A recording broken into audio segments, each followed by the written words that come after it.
Broken Sword doesn't need any introduction to point-and-click adventure game fans. The first game, The Shadow of the Templars, was released in 1996 and developed by Revolution Software. It had the looks, the writing... Whoa, don't shoot. I'm innocent. I'm an American. Can't make up your mind, huh? and the puzzles. Not you. And is considered by many, myself included, to be the greatest achievement in the history of mankind. Okay, I might be exaggerating a little bit. That title goes to Broken Sword 2, The Smoking Mirror. Revolution Software had already established themselves as a force to be reckoned with within the point-and-clicking scene with the release of the 1994 classic, Beneath a Steel Sky. Set in a dystopian cyberpunk future, it couldn't be more different than the games that followed, but was still full of the charm and wit we've come to expect from the company today. They pioneered a new way to play the genre. Do we really need all these verbs? The game was a revolution, pardon the pun, with a two-button approach that most games still use to this day. Turns out you can craft epic adventures with just an interact and examine button. Simple, but effective, and easily my preferred way to play. It really set Revolution apart at the time. Beneath a Steel Sky was a pioneer and a great game. Oh, and it's free! It would take something truly special to outdo it. The fact that they would even attempt to outdo themselves without giving us a sassy little robot sidekick is quite frankly ridiculous. Can you distract that maintenance man? What do you suggest? A song and dance routine? But outdo themselves they did. The Shadow of the Templars was a huge success and found its way onto the original PlayStation, which is where I discovered it. But I don't remember the load times being quite this bad. Wow. Then again, this is nothing compared to what we'll be seeing later on. But every screen! Whoa, mamma mia! People couldn't get enough of this sexy beast because you could even get it on Game Boy Advance for those that wanted worse graphics and no voice acting. I mean, it was there for people that wanted to play it on the go. But no voice acting in a Broken Sword game? Come on. Although, now that I'm playing it, this is pretty impressive. Like, there's some obvious sacrifices. Broken Sword is a very big, chunky, meaty game, and they somehow managed to fit the entire thing on a Game Boy Advance. In 2009, we were graced with yet another port, this time for the Wii, DS, PC and phones. But this wasn't just a simple port of the beloved classic, this was the director's cut. Whoa. It featured additional content which wasn't beloved, and some tweaks here and there you should probably avoid doing to a classic. Playing as Nico's great, but it did kind of mess with the pacing of the game. And they changed the intro! The original game's got one of the best intros of all time and they changed it! Maybe if this was a separate campaign that you could choose in the menu, it wouldn't have angered the die-hard fans. But that doesn't really matter anymore, because the Phoenix rises from the ashes and graces every platform under the sun and sexier than ever. Points and clicking royalty reforged. Released in 2024, this is a superb update to one of the finest adventures ever crafted. So it's probably a bit of an understatement when I say that Broken Sword the Sleeping Dragon has quite a bit to live up to. Basically, it's got some pretty big shoes to fill, like massive shoes. Clown shoes if anything. Shoes so big that when you shout into them, there's an echo.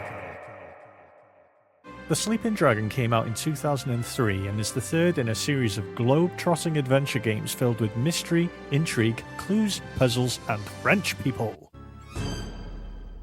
Bonjour. Yes. You play as George Stobart, an American lover. Why have I written lover there? What? An American lawyer? Don't forget, you're dealing with a lawyer here. An American lawyer. And Nico Collard, a French journalist. France being where you spend most of your time in between trotting the globe. A big part of the series for me has always been the writing and the voice acting. With a choice of down or down. You know, I've missed you. The chemistry between George and Nico has always been a highlight and they come across like a real couple. What? They're not a couple in this one. You got a girlfriend, George? Nah, not really. Right. A real couple of good friends then, I guess. I glanced over the books, vaguely hoping to find a copy of How to Deal with Poisonous Spiders While Tied to a Chair. The voice acting and dialogue has always been top tier and leagues ahead of most games at the time. The only other game I played back then that had actual dialogue during gameplay was Abe's Odyssey, and half of that was farts. Hello. Hello.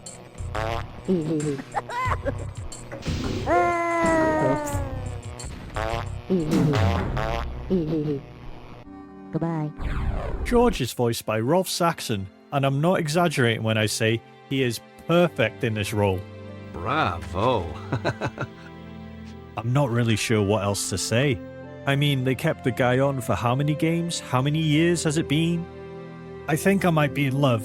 Well, not love, but I really like him. Nico is a little trickier because I don't believe the same voice actress has ever returned. So we're 3 games in with the Sleeping Dragon, and we're on our 3rd person voicing the heroine. Bonjour.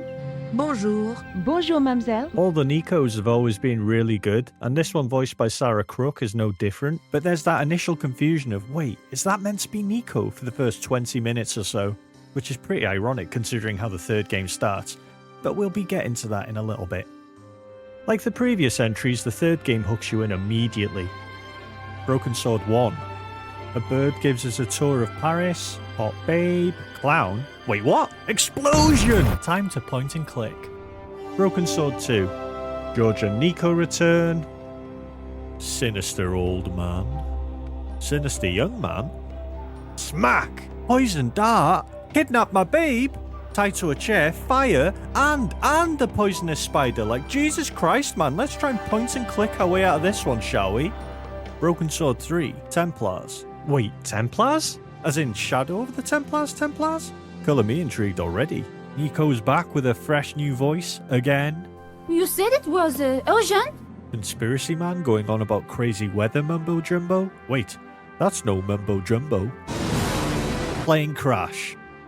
Awesome stuff. Let's point and click our way through another epic adventure, shall we? Wait a minute. There's no pointing and clicking? What's going on? Yep, those cutscenes weren't just for show. We've entered the 3rd dimension. Absolutely terrifying, and a potentially sacrilegious notion to classic adventure game fans. Most of the 3D outings have aged as gracefully as milk compared to the classics of yore. Thankfully, this milk's not gone bad.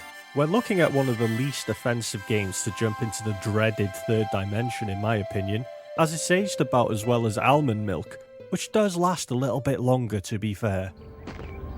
Take Gabriel Knight for example. Now this is classic stuff. A feast for the eyes that's aged like a fine wine. Gabriel Knight 3! Jesus Christ! Oh my god, my eyes! Jeez! Time wasn't kind to Gabriel, although I think it might be an improvement on his 2nd outing. Whoa! Look at that. No thank you. I have to draw a line somewhere. At least Broken Sword never went down this road. Come on, boy. Hey, Wolfie, come on. Come on, Wolfie. Come on. Get the heck over here, will ya?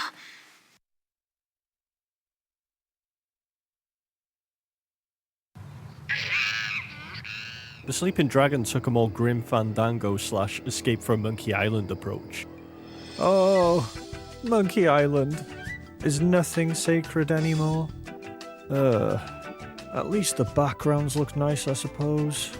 But come on, from this to this. Oh, there.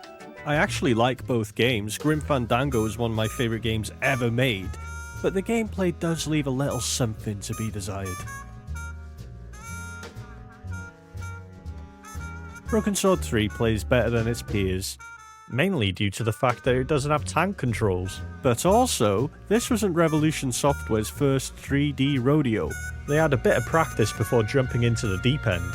In Cold Blood came out on the PlayStation 1 in 2000, and in terms of gameplay, pretty much plays like a more primitive version of the Sleeping Dragon, but with more stealth, or at least attempted stealth, in my case. Who the hell are you? I've just dropped off the beer. You lie. The beer was delivered yesterday. I forgot the olives. Most of the criticism aimed at the Sleeping Dragon was its gameplay. And I'm here to say, it ain't that bad. It's no point and click, but come on, Grim Fandango as you're going through your inventory like this. It might be more immersive, but when you have more than one item on you, it's mind-numbing. This sparkle, it's genius. It's as if Revolution realised that bashing your character everything in the environment to see if you could interact with it sucked. It's Kiefer's mugshot. So they gave us a way to distinguish what is and isn't important. And again, Grim Fandango is more immersive. Manny's head flying around looking at what is interactable? But I don't know what his little peepers are peeping. This part of the desk, right, there's two interactables, a person to talk to and a hole punch. Manny's head moves when there's an interactable nearby, so I assume his head's moving because there's a person at the desk. But there's actually a second interactable on the desk as well. And I'm not bitter about getting stuck here. No, sir. Gets the aggressions out, doesn't it? In hindsight, we can look back at these early 3D games and scoff, right? We can ask, why does it look so bad? Why does it look like butt cheeks? Why oh why oh why? Well, it's probably because of stupid idiots like me.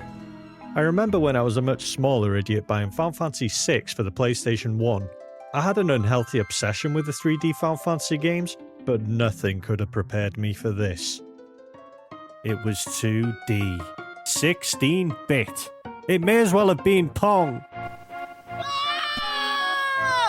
I played the game for about 20 minutes before switching it off, wondering, why the hell did I just spend all my birthday money on an antique?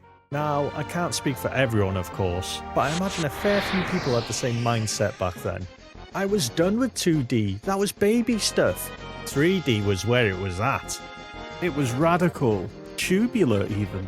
The move to 3D was probably needed to actually sell games. And funnily enough, I remember being blown away by the graphics in Broken Sword 3 over 20 years ago.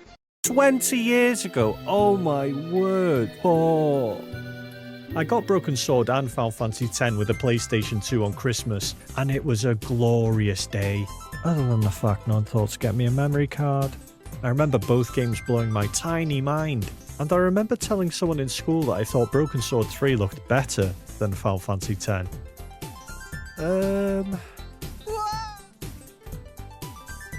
We've established that I was a tiny little idiot, but to be fair, the lip sync in Final Fantasy X is non-existent. If I say what's our goal, you say victory. When you play in a blitzball tournament, you play to win. And could it do this? Yeah, top that Final Fantasy X, stare animations. Broken Sword 3 impressed me in small ways I hadn't really seen much before. How you interact with the environment and people talk with decent mouth flapping. What are you? Some kind of underwear detective? Getting a PS2 was like teleporting into the future compared to what the PS1 could offer. It was primitive, it was caveman stuff. It's difficult to put myself in the mindset I had all those years ago when I thought Broken Sword had an edge on Final Fantasy X. If I could go back in time and smack my stupid little self, I would. But 3D back then was impressive, and to see it at this fidelity with all these little detailed animations made it all the more realistic.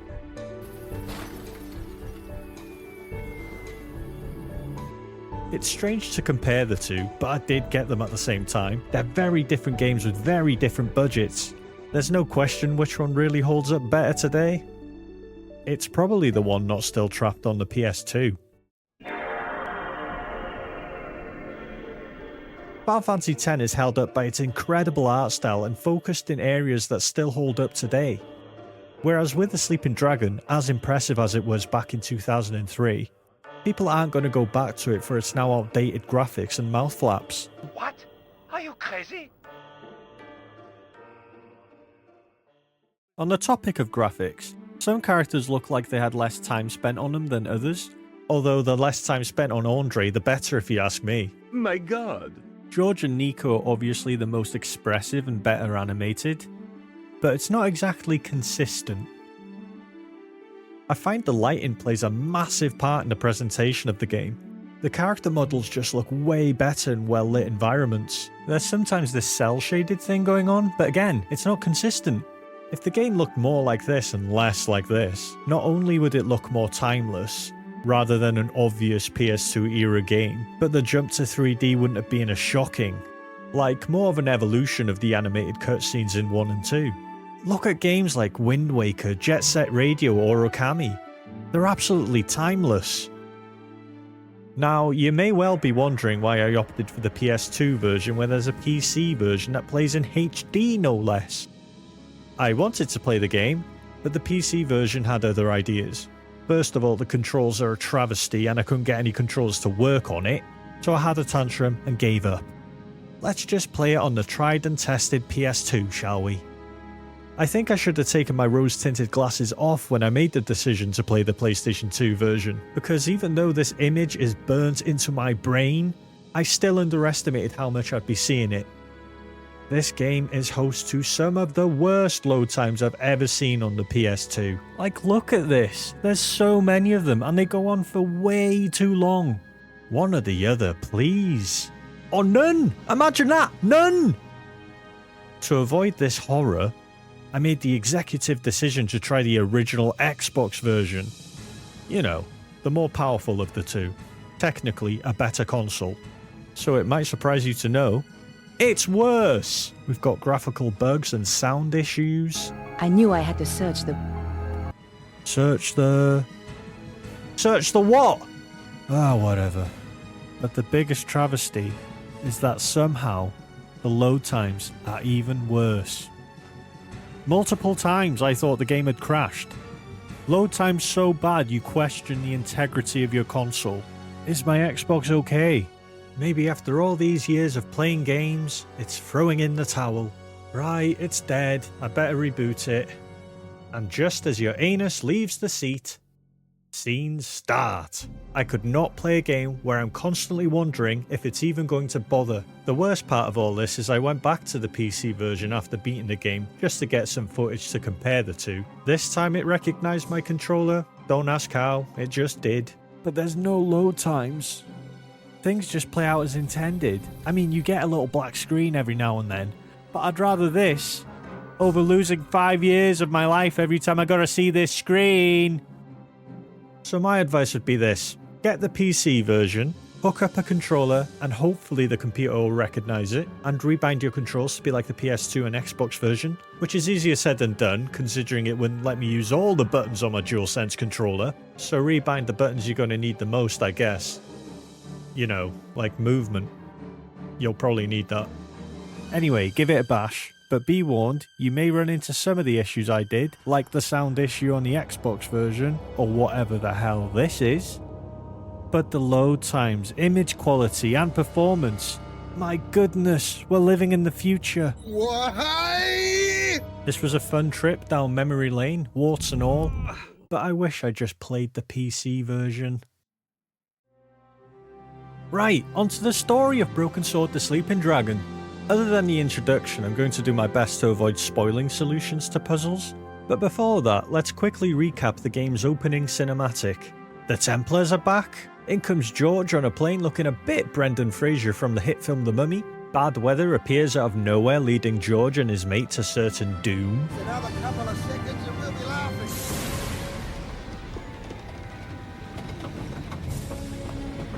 You better strap yourself in, George.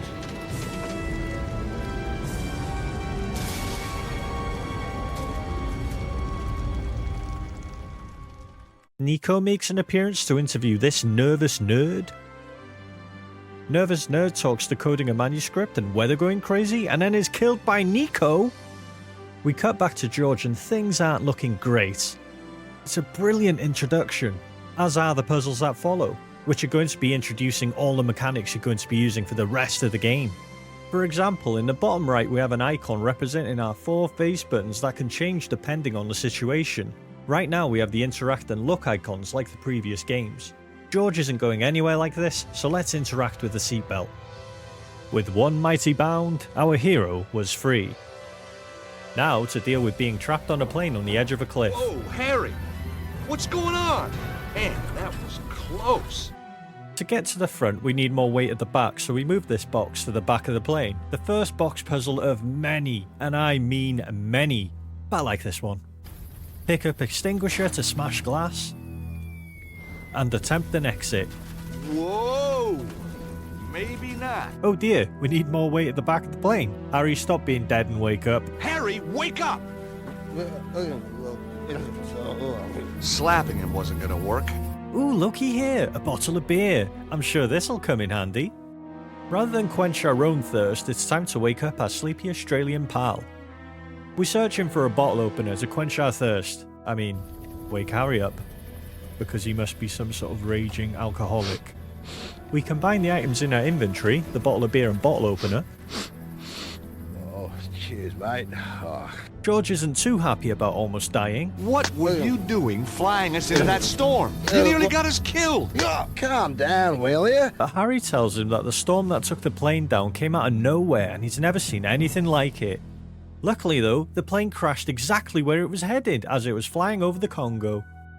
Anyway, we have more pressing matters to attend to and we need more weight at the back of the plane.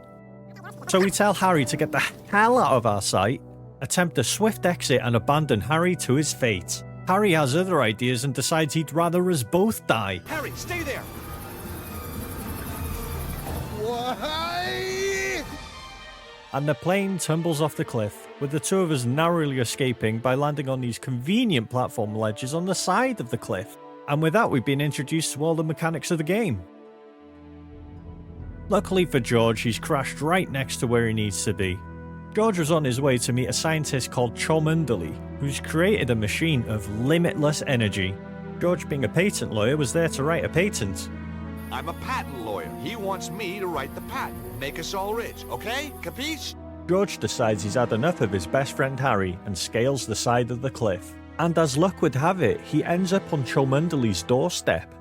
But things are looking quite grim for the scientist as he chats to a sinister man with a lovely hat. Goodbye, Mr. Cholmondeley. Sadly, George isn't getting rich today, and Cholmondeley's getting dead. It was a Sunday morning.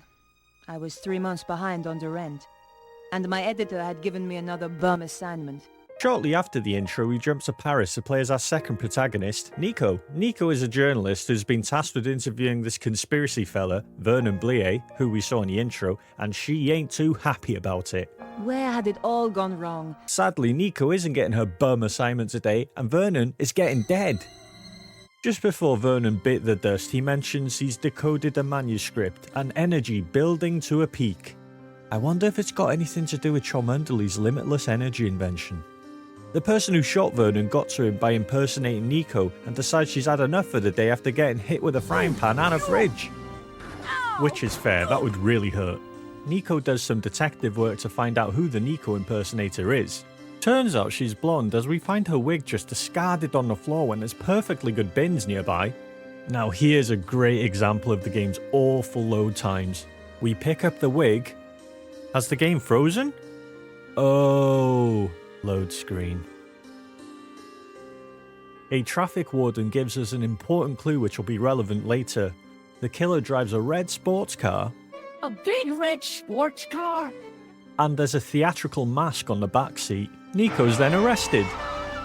Initially it was lost on me that this person was an imposter when first introduced to her. I just assumed that they got a new actress in again, so I had no idea what was going on back when I was a wee lad back in 2003. But then the actual Nico's introduced and she sounds a lot closer to what she used to sound like. I'm not sure if I could play the whole game with this voice. You said it was urgent?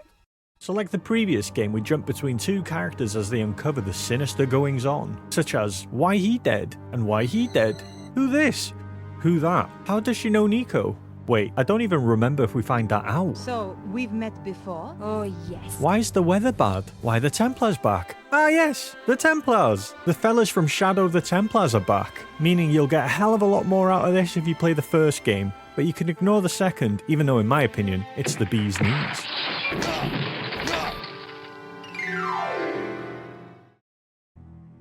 Back to George in the Congo, we comfort a dying Cholmondeley and George's chum. Chum! That's okay, I'm your chum.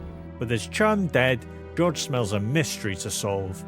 But before solving anything, he decides to destroy Cholmondeley's priceless limitless energy invention. Finding a postcard posted from Glastonbury from a man called Bruno, George decides to follow the trail to England. Not before scaring the locals though.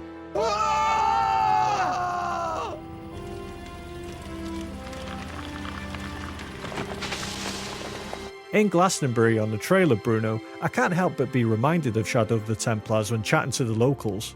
We've got the Irishman waiting for the pub to open. In a civilized society, a man should be able to get a drink at this hour. It's 10 o'clock in the morning. Precisely.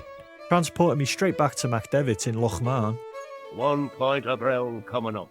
We stumble into a relative of Lady Piermont. Hey, I know who you remind me of. Do you know a Lady Piermont? Oh, Clarissa, I should say so. Who's just as forward as she was when we met her in the Hotel Ubu in Paris. Oh, I could kiss you all over. And last but not least, the elusive Bruno, but we'll get to him in a second. The search for Bruno leads us to a shop called the Cosmic Fairy, which tells us everything we need to know about the owner, a dirty, stinking hippie. I don't know who you're talking about. Now get out of my shop, you annoying man. He tells us what Glastonbury's famous for. Joseph Fair journeyed here. Yeah. The tale of King Arthur. Guinevere Excalibur finishes here. Wow. And the tour of that big hill is the gateway to Avalon, the land of fairy. We also get crop circles, UFO sightings. Is that everything? Well, then there's the ghosts, hellhounds, spectral lights. Okay, it's mystical already. But most importantly, we found out exactly where the postcard was purchased from, so we know we're on the right trail. After a series of puzzles, we gain Bruno's pants and give them to a fortune teller who has a vision of a dragon and fire, then passes out. Oh, the flames. No! No, the... Madam Zazie? George leaves the fortune tellers to be immediately greeted by the fortune teller's vision. Not the dragon part, the fire part. So George rushes over assuming Bruno's in danger, and I'm sure this person isn't important at all. Box puzzle. Get used to this. They're relentless and they turn up in the most unlikely of places and always at the worst of times. Like when there's a burning building with someone trapped inside. With the box puzzle solved, we save the elusive Bruno. If you played the first game, you might remember that Bruno's actually an evil Neo-Templar and a son of a bitch. You're a Neo-Templar, you son of a bitch! But it turns out he isn't evil and got out. He might still be a son of a bitch though. Again, you really should play the first game before this. Does this goo-smeared tissue mean anything to you?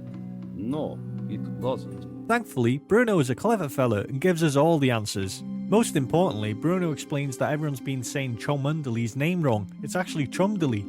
My friend, Dudley Cholmondeley. You mean Cholmondeley? No. Cholmondeley. Bad guy with a fancy hat is Cesaro. He took over the Templars and rebranded it the Cult of the Dragon and is looking for more sites of energy he dubs as Dragon Energy using the Earth's ley lines. Ley lines? Wait a second. In sailboat racing, a ley line is an imaginary line extending from the objective. What? Oh. Sorry. Ley lines are straight alignments drawn between various historic structures, prehistoric sites, and prominent landmarks. The idea was developed in early 20th century Europe, with ley line believers arguing that these alignments were recognized by ancient societies that deliberately erected structures along them. Since the 1960s, members of the Earth Mysteries movement and other esoteric traditions have commonly believed that such ley lines demarcate Earth energies and serve as guides for alien spacecrafts. Okay. Anyway, the Congo is one such place, and Cesaro is after this energy in order to become immortal. I wouldn't believe it, but Cesaro is apparently the reason for the crazy weather around the world that almost ended George's adventure at the intro. Whatever Cesaro is doing at these ley lines is really messing things up. Bruno ended up in Glastonbury fleeing Cesaro and his men as he was investigating an energy site in Paris, Glastonbury being another site of energy. He also tells us someone killed a dragon here at some point. You know, Saint Michael, he killed a dragon here. On the door. So he might not be that clever a fella. Basically, the end of the first game has the big bad doing this. Absorbs all this energy and becomes all magical. St. Ninian's in Scotland was one of the energy sites, and Cesaro is continuing the work of the last bad guy. He's been going about doing this and it's made him sick instead of powerful because he's been doing it too much. Sounds like George after one too many in McDevitt's. Cesaro thinks if he finds the ultimate energy site, he'll be cured. He has dabbled with the energy for too long. At first it made him strong. Now it has made him only more or less human, and he is dying. We then jump back to Paris after Nico has been released from prison, and she continues to hunt for the woman who framed her for Vernon's murder. Nico decides that Vernon's apartment is a good place to start, and we encounter his grieving, girlfriend Beatrice. Why have you come here? Didn't the police arrest you? Man, her voice is great, isn't it? Go away! Nico discovers a diagram and a DVD hidden in a safe. On her way to watch the DVD, Nico is almost killed by someone driving a red sports car. It's probably Nico's biggest admirer. I'm also getting deja vu here. On the DVD, Vernon left Beatrice a message from beyond the grave, as he knew his life was in danger after decoding the Voynich manuscript for the baddies. He basically tells us what Bruno told George. World in danger, the weather going crazy. The diagram is a story for another time, it seems, as he doesn't know what it's for. The most important parts of this message, though, is the Key of Solomon, which we'll be looking into later, and this riddle about cows. Devils and witches dance with cows on the Sabbath. Understandably, this is all a little much for Nico to take in, so she calls the man, the myth, the creep, Andre Lobineau. Andre Lobineau? I felt an irrational urge to wipe my ear. Who is quick to invite himself over. The two work out the phrase, Devils and witches dancing with cows on the Sabbath. Devils and witches were reputed to have danced on the Ile Saint-Louis. Part of that island used to be called Ile aux Vaches. Cow Island. Hey, is that where Beatrice is from? Sorry, that was uncalled for.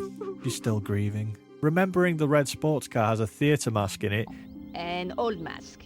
The kind they wear in a theatre? Nico calls her actor friend, who confirms that there's a theatre on Cow Island, so Nico decides to pay the place a visit. After some vandalism, Nico is captured by none other than Cesaro and her impersonator, Petra.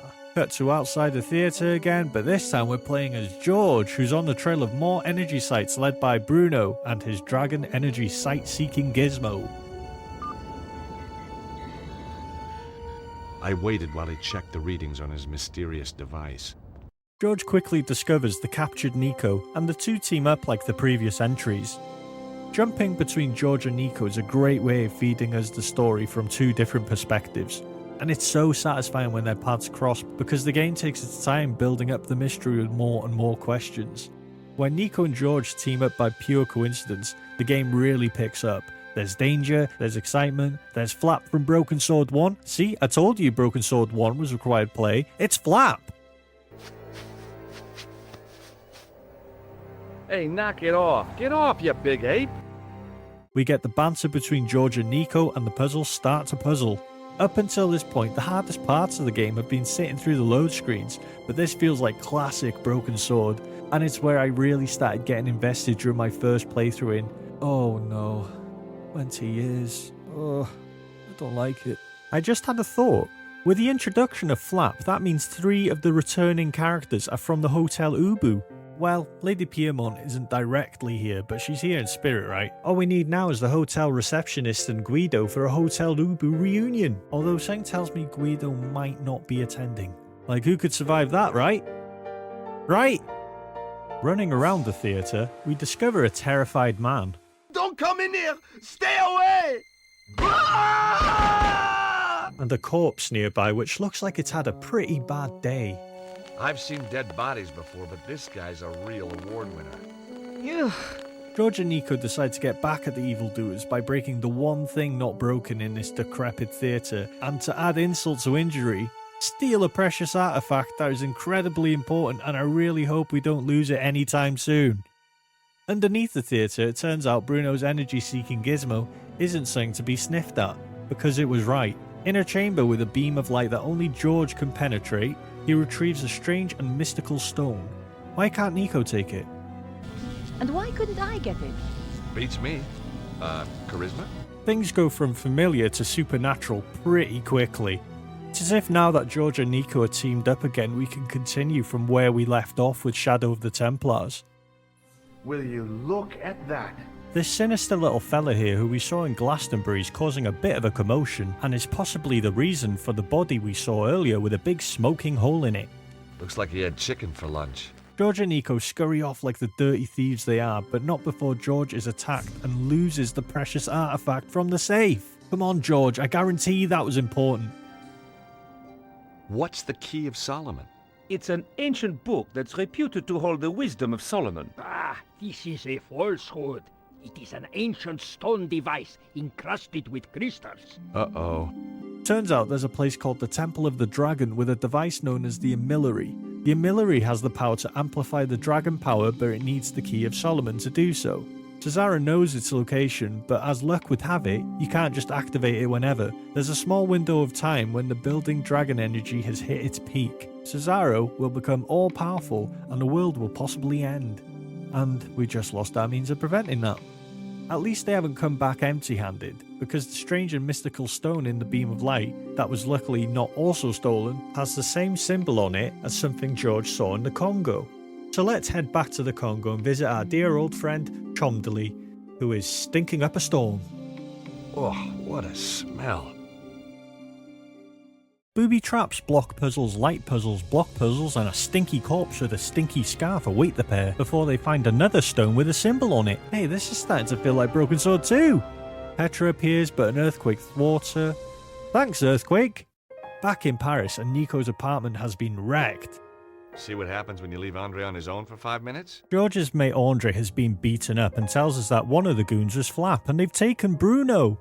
Well done, Andre. That worm really did have more backbone than you. What do you think this is, Andre? I don't know. I'll give you a clue. It's got more backbone than you. The detective that arrested Nico before tells them that, whoa, you're right there. I should kick you out. If you wish. What's he doing? Bizarre.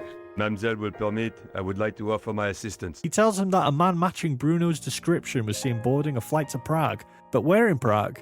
Nico decides to give the old theatre another go for clues, as that was one of Cesaro's bases. Watch out, Nico, it's Flap! Take that! Not again! Ah, great thinking. Flap's one weakness, his head. Quit fooling around, you moron! Nico uses the stinky scarf to tie Flap up with, and then finds a picture of a castle in Prague. And then we go there. Yeah, this section is a couple of minutes long, and a minute of that was load screens. Prague! Lots of sneaking and frustration. It's like In Cold Blood, but without being able to smack people in the back of the head. Some decent puzzles trying to get into the castle, excluding, of course, the mandatory block puzzle. Sorry, did I say puzzle? I meant to say puzzles. George does this, so now we have to find another way in for Nico. Cheers, George. Once Nico finds her own way in, she can't really do much exploration without a disguise. Hey, you! What the hell do you think you're doing? And as the game's already established in the intro, Petra is a wig connoisseur. It was a wig. So Nico finagles one of her wigs and we've come full circle. George, on the other hand, has trapped himself in a laundry room, and the only solution is another box puzzle. Oh, now this is getting beyond a joke. Like the plain one, though, it's pretty good. It's not just an obvious roadblock. Nico smacks George with a fire extinguisher, Bruno gets away, but at least Flap has a nice new scarf. The one we found in the Congo, which Nico used to tie Flap up with in the theatre. I can only assume Flap's nose works in the same way his brain does, because like Chomdali, it's probably a little bit on the stinky side. Oh, this is making my stomach turn. From this, Cesaro deduces who has the Key of Solomon that someone stole from George, as the scarf bears the crest of the Saint Stephan chapter of the Templars. So, off they go back to Paris. What's funny about this is that Flap assumes the scarf is Nico's, who left it in the theatre, leading them to believe she's part of the Templars. But what kind of secret order that even the bad guys think have been gone for centuries leave behind a clue like that? A scarf with their crest on it? Like, why wear that? Well, at least Flap is nice and toasty now. All right, boss. Not this idiot. George and Nico find a map of ley lines, like the one Vernon decoded. It converges somewhere in Egypt, giving them a rough idea of where the Amillory is. And the only way in is with the Key of Solomon. George decides to try and beat Cesaro to the punch and looks for the Saint Stefan chapter. Off you go, George. Shouldn't be too hard, George. Just look for the idiots with bright blue scarves on. I was back in Montfaucon Square after all these years. Beneath the cobbles lay a hidden world of ancient waterways and catacombs, some of it built by the Knights Templar as a meeting place and sanctuary.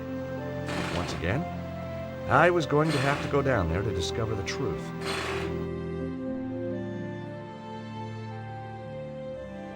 As luck would have it, the Saint Stefan chapter are based exactly where the Neo-Templars were based in the first game.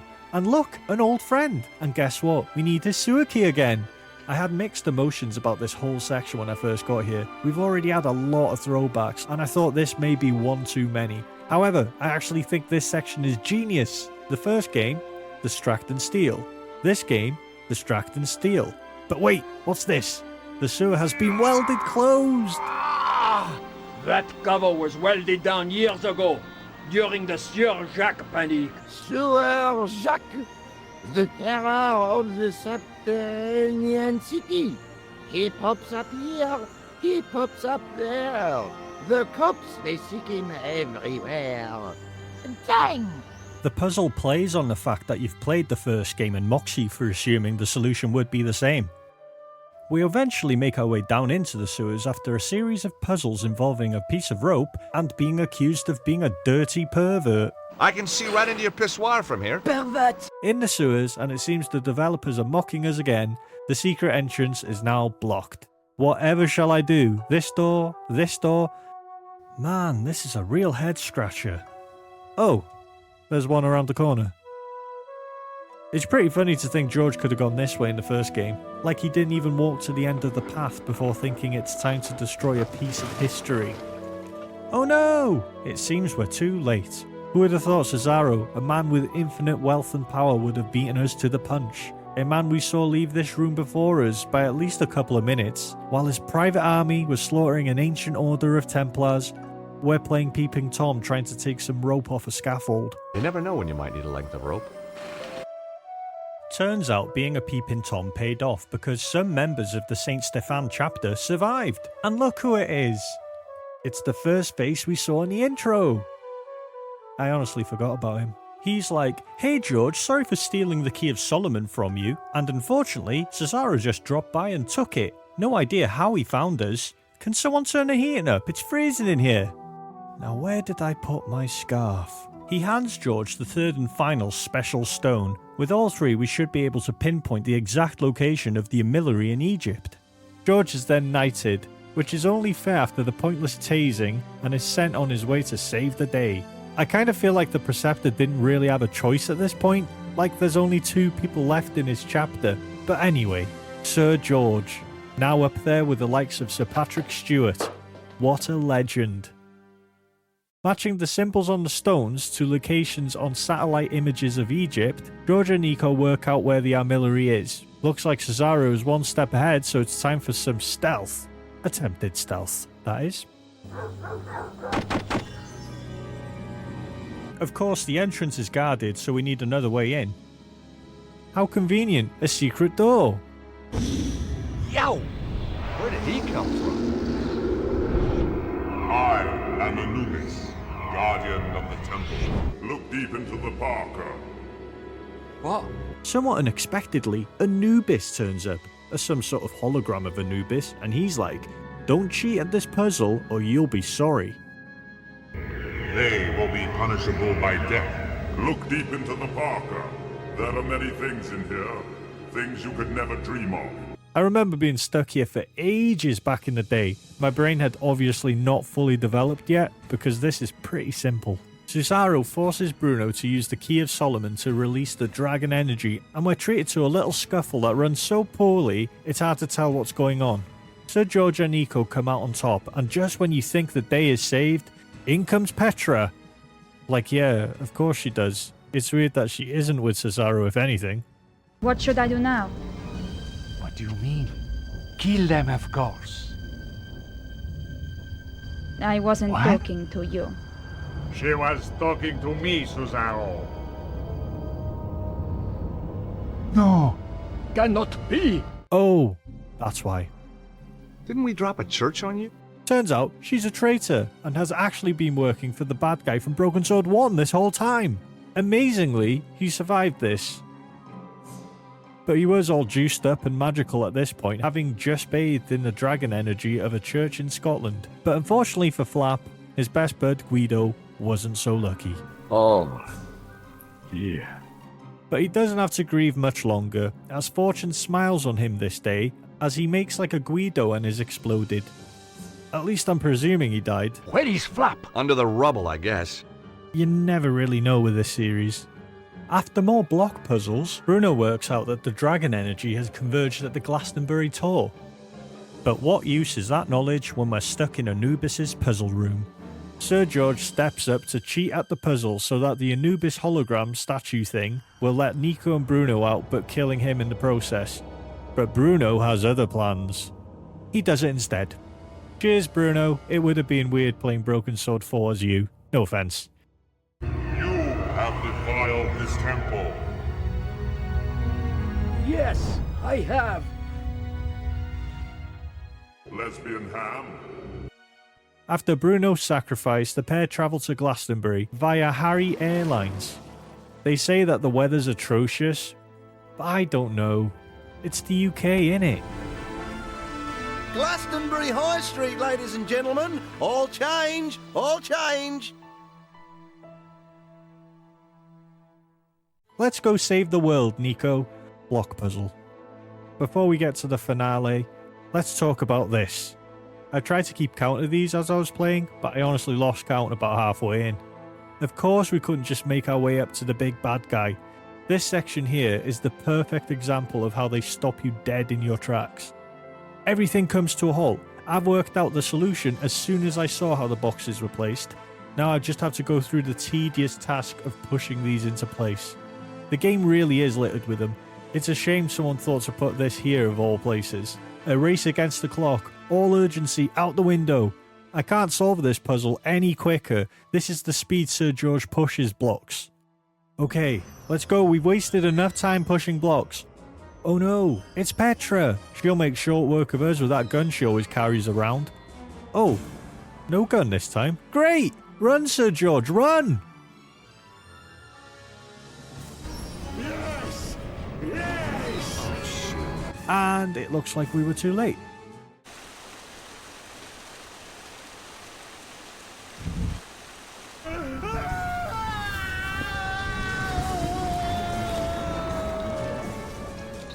Grandmaster gets the dragon energy, which lives up to its name, but he doesn't seem all that thrilled. So he gives the ground a good smack, opening up a glowing big hole which sends Sir George to certain death. Or a fate worse than death. A loading screen. Luckily for Sir George, he ends up in the tomb of King Arthur, which houses the legendary Excalibur. This is all getting pretty epic if I do say so myself. Sir George has only been a knight for a couple of hours and he's already got his hands on Excalibur to take on a dragon of all things. Fair play. This is gearing up to be a battle for the ages.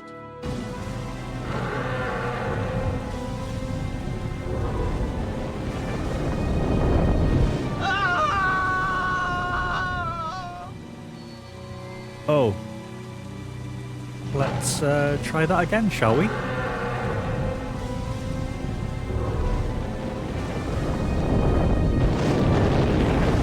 Oh no, Nico!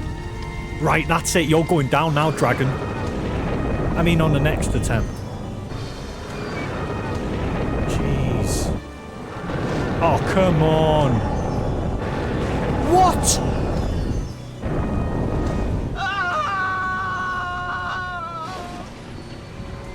Well, maybe on paper, this is a battle for the ages.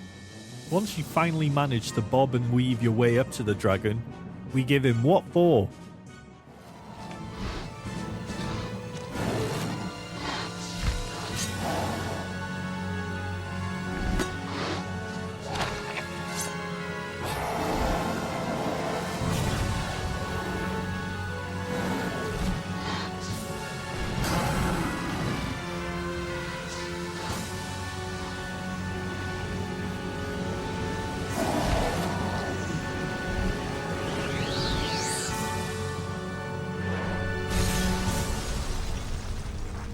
Just like the ancient legend we heard on our previous visit to Glastonbury, a dragon has been defeated on the tour once again.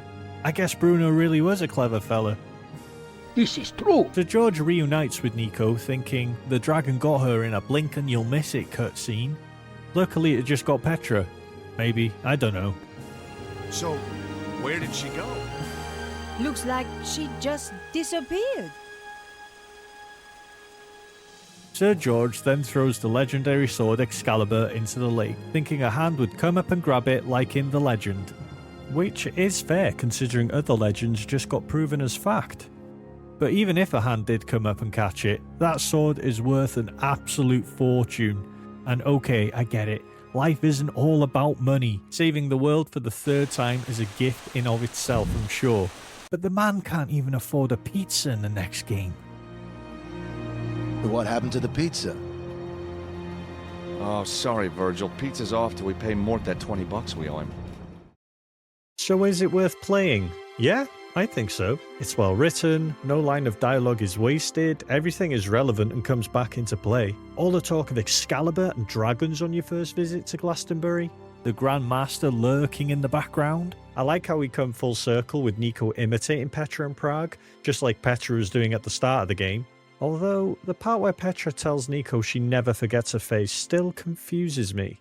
So, I'm assuming Nico's infamous within the Cult of the Dragon for being a big part in dismantling the Neo-Templars, because Petra isn't in the first game. At least, not originally.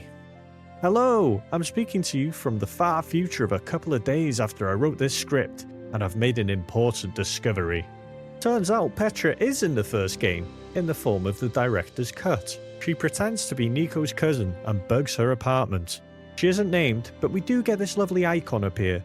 Now this is quite the retcon. 5 years after the release of The Sleeping Dragon, might I add, I played this version on the Wii when it released in 2009, so I hope you can forgive this oversight, but it does beg the question, was this planned? Were there bigger plans for Petra when she reveals that she knows Nico? Was it foreshadowing this in the director's cut? 5 years later? Who knows? And staying on the topic of Petra, at one point she mentions George has powers. This Stobart, he has powers. I know. It is disconcerting, but not a problem. It isn't the fact that he's really charming? It likes you, George. When he ends up in King Arthur's tomb and grabs Excalibur, is that because he's magical? I assumed it was because he became a knight, but now I'm not so sure. And that ending! Petra's been a constant threat throughout our adventure, and we don't even know what happened to her. Unlike Cesaro, who's definitely been done in, she overpowers Nico and maybe gets blown to smithereens by this fireball. No payoff at all. It's such a short clip, it's hard to process what's even happening here. There's no body, so maybe they wanted to leave the door open for a possible return. Spoiler warning, she doesn't. Well, not yet. On the topic of not returning, where the hell are Pearl and Dwayne Henderson? Dwayne even showed up in Broken Sword 4. I guess this really is the black sheep of the series, isn't it? Dwayne! God, the first time I met Dwayne and his wife Pearl was in South America. That's not right. Good to see you again. You met for the first time in Syria, George. Sorry, Dwayne. Maybe you shouldn't have bothered. There's a lot of familiar faces in The Sleeping Dragon, I know, but I've always got time for the Hendersons. They were in The Serpent's Curse and they better be in all future releases too. Catch you later, Pearl. Black Sheep Broken Sword 3 may be, but the worst, it is not. Unfortunately, the series stumbled before it found its way again, with the release of The Angel of Death 3 years later in 2006. I can't really remember anything about the fourth game. Like seriously, I definitely beat it, but I just can't remember it. Even the footage I recorded for this video, I'm struggling to remember. And I just played it! The fourth game may have returned to classic point and click, but it lacks something the third game had. It's hard to pinpoint and I really should replay it sometime, but it lacks that special something that resonates with me. You remind me of someone, but I can't put my finger on it. Well, I'm one of a kind. There is no one like me. The complaints you'll see most when looking up The Sleeping Dragon are the controls and the lack of difficulty when it comes to the puzzles. Well, the main complaint you'll probably see is the box puzzles. But we've talked about that, and I honestly never want to see another box puzzle again, thanks. The Angel of Death tries to address these complaints and fails, in my opinion. It's a screw-up, all right. People still complain about the controls even though they went back to point and click, and the puzzles puzzle for the wrong reasons. They lack the logic of previous entries and border on moon logic of lesser adventure games. It's a shame because Broken Sword was always a series where the puzzles made sense and we understood the characters' motivations behind them. That's not the right approach. With review scores lowering each release, it was time for Revolution to return to their roots. A couple of years later, after the fourth, we got the divisive director's cut. Critically, it did a lot better, but die-hard fans felt the Nico sections felt tacked on. It ruined the pacing, and countless changes littered throughout left people less than impressed to say the least. A year later, we got a remaster of the second game, The Smoking Mirror. The best game. No messing this time though. They keep the character portraits from the director's cut. I don't mind them, and that's it. It's Broken Sword 2, baby! They learned their lesson from the previous remaster, but decided to only release it on PC and phones though. No Nintendo love this time for some reason, which kind of annoyed me back then, I won't lie. 4 years later, and a whopping 7 after the release of Angel of Death, we got a brand new entry, and dare I say it, a return to form. Going from the fourth to this really highlights that. The Serpent's Curse was honestly quite difficult to put down when I was recording footage for this video. It hooks you in with its great intro, it's 2D, it's got beautiful backgrounds, we've got the mystery, intrigue, clues, puzzles, and French people. Excuse me. Monsieur? It's all here. Critically, it's a bit mixed, which really surprised me. But then so is Broken Sword 2 compared to the first, and everyone knows 2's the best. User scores are a lot more favourable though, with the term return to form making an appearance every other review. Fast forward over a decade. Okay, that's actually terrifying. Broken Sword is back and better than ever. Broken Sword Reforged is amazing, Broken Sword 2 Reforged will be even better, and there's a new entry on the way. It's an exciting time to be a fan of the series. But will Revolution ever reforge the third game? I'm not so sure. The dream would be for this to look like this, right? Although I think the 2003 me would take an issue with that. You know, the child who upon seeing Final Fantasy VI almost threw up because it wasn't in 3D. Reforging the Sleeping Dragon would be quite the task. We've got it in HD on PC, which is fine, but for people wanting to continue the story of the Templars after playing Reforged who don't have a PC, well, that's just tough. I'd honestly be happy enough with the game returning to console with just a higher resolution and frame rate, but that wouldn't address the vast majority of people's complaints, which lies in its gameplay. It would be such a shame for people that enjoyed Reforged to miss out on the Sleeping Dragon because they can only play on consoles. It does a lot right. If any game in the series could benefit from a remake, for me it would be this one. Unlike Angel of Death, its list of cons don't outdo its list of pros. We got a sequel to Beneath a Steel Sky 26 years after its release, so anything's possible. At least for fans like myself, the game's still available to buy on Steam and GOG, so we can continue what we started in the first game, but most importantly, we get to abuse Flap. Gotcha now.